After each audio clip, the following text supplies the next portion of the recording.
Good. I want to welcome Peggy Iverson, who's an Alpha-1 patient, to give the Alpha-1 patient perspective. Thanks.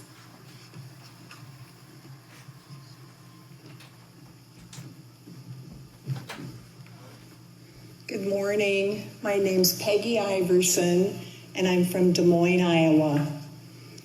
I'm grateful for the opportunity to be here today to tell you what it's like living with Alpha-1 antitrypsin deficiency.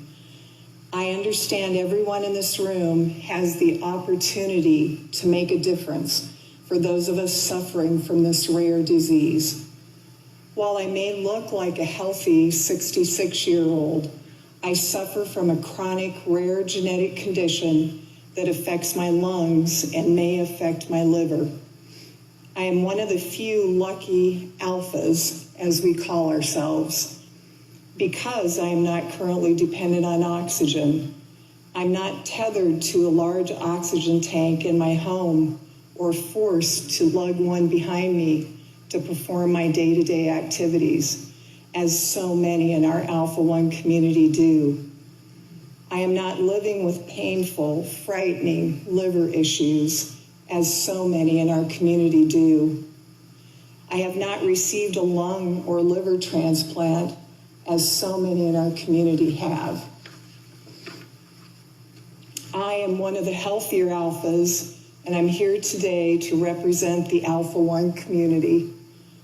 All the individuals that can't stand here before you today. You see many of their faces on the image behind me, unable to tell you how much they have suffered from this genetic disorder. I'm deeply saddened to see how many of these amazing people are no longer alive today due to this devastating condition. My journey and early diagnosis are not typical. Most alphas receive a correct Alpha-1 diagnosis after seeing an average of 3 to 5 doctors, and by then significant lung damage has already occurred.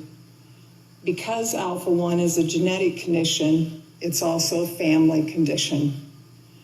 My uncle, a smoker, died at age 40 of severe emphysema because he didn't know he was an alpha.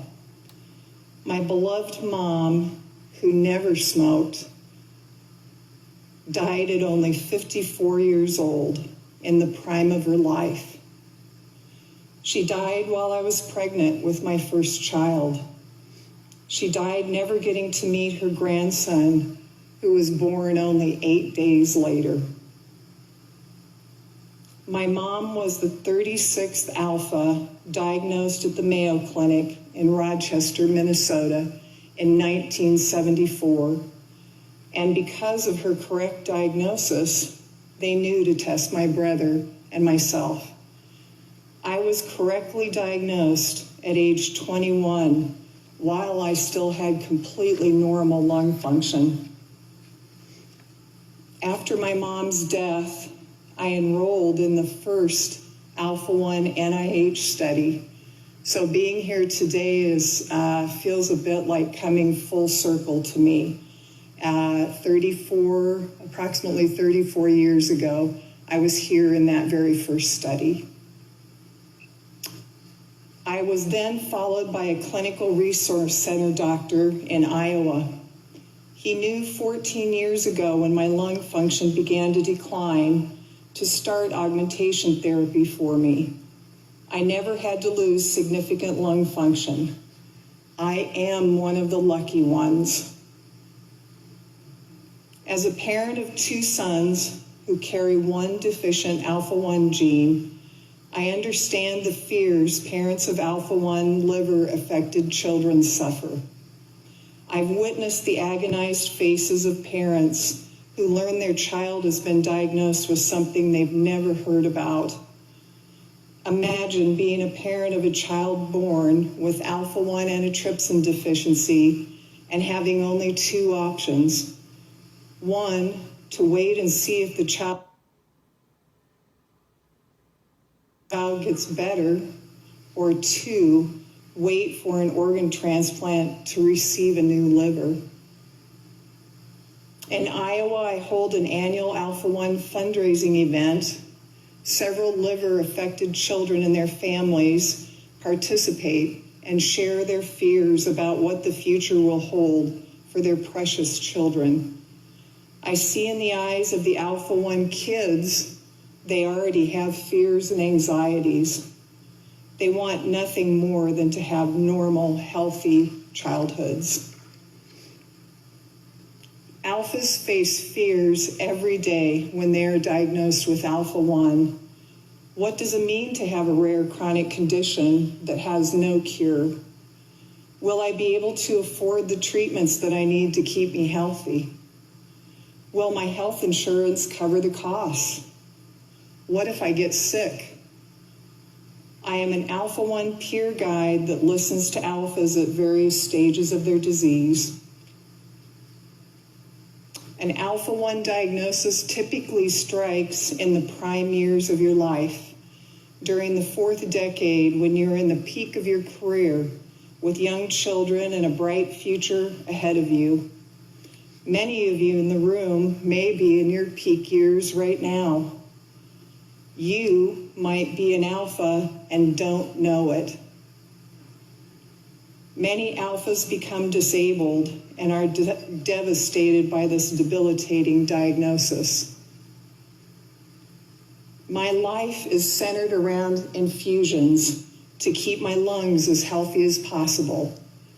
Once a week, I receive my therapy and hope that there is not a shortage or a recall, and that the plasma-based product entering my blood is safe. I pray that my veins will stay strong and I will not have to resort to a port in my chest. I hope that my insurance company will continue to provide coverage. It is extremely challenging to afford the high cost of weekly IV augmentation.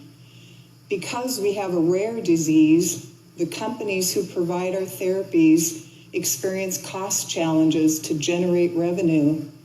Cost and access to care challenges affect the entire Alpha-1 population.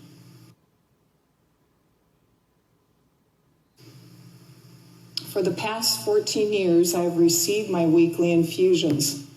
That's 52 infusions a year. 52 multiplied by 14 years for a total of 728 infusions. 728 augmentation therapies thanks to the plasma donated by countless donors. I was able to know when my lung function began to decrease and get on treatment immediately. I was able to protect my lungs because of my early diagnosis, but most are not as lucky. Some alphas are lucky enough to have a home health care nurse come to their home to administer treatment. Many must travel to infusion centers, which adds extra exposure risk during flu and cold season from other patients. We are very grateful for the current therapies we do have. We know not all rare diseases have specific FDA-approved treatments. We have the benefit of the Alpha-1 Foundation, who has organized a scientific infrastructure to support expediting the review of new therapies and put us in a position so that I am able to be in front of you today. We need new therapies in the rare disease space. We need change for our families and for our future generations. An answer leading us closer to the cure. The Alpha-1 community is a family of strong advocates fighting for each breath. We're a dynamic, motivated group that will participate in clinical trials to ensure that we are working together to find a cure. We understand that the FDA has the opportunity to make a difference.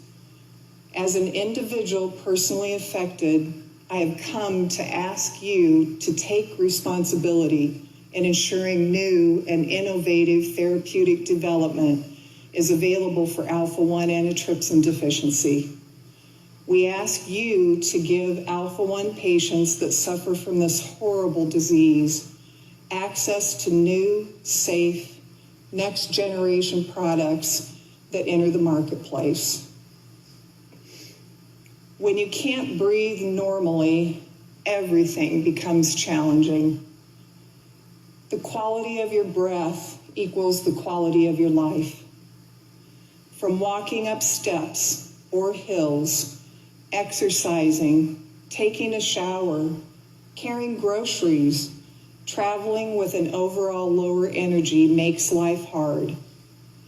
You always have to consider the environment when making any plans to avoid risks from pollutants, smoke, and anything that will further damage your lungs. Or when you are liver affected and faced with ascites, intestinal bleeding, or simply waiting to be sick enough that you can go on a transplant list. Imagine that. Hoping to become sick enough to qualify for a transplant and then waiting to receive one before you are too sick. My journey may be different, but my future is the same. I am an alpha fighting for the next breath. I rely on my family, friends, and our Alpha-1 community for support and inspiration every day. We are in this fight together. I am relying on you to help change the future of alphas. We need better therapies. Alphas are dying. I have lost family and many dear friends to this debilitating disease.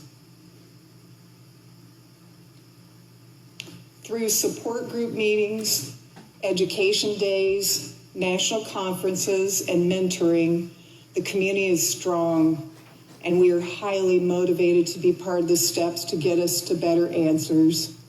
We are all empowered to live our best lives and fight for that each and every day.